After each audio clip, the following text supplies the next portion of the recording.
So if we know abortion bans will result in more women dying, then why are there so many people fighting to have stricter abortion laws? Because it's not about pro-life, it's about pro-control. And some people are finally starting to admit it. It is this exact hypocrisy that I aim to highlight in my short story, The Termination Bureau. Here's a sneak peek of that story. As Officer Tommy looked over the files, he could see the waiting room full of patients, both young and old, through the window on the eastern wall. For a moment, Officer Tommy studied the faces inside. The tears, the pain, the hopelessness, the nervousness, the shame. Each patient had their reason for being there that day, all rehearsing those reasons in their heads as they waited their turn.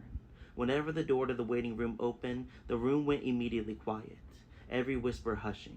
All eyes turned toward the door at the secretary standing there, hoping their name would finally be called, wanting nothing more than to get this horrible, regretful day over with.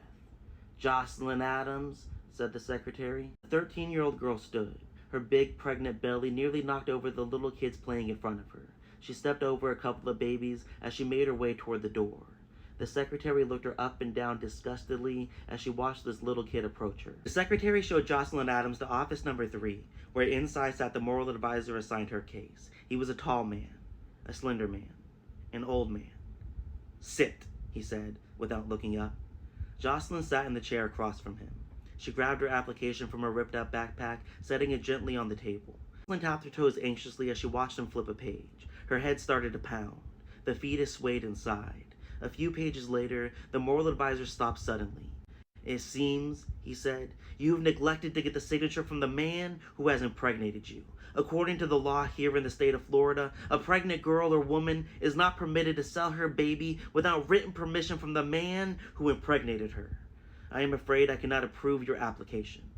"But sir," said Jocelyn, "you see—" She stopped.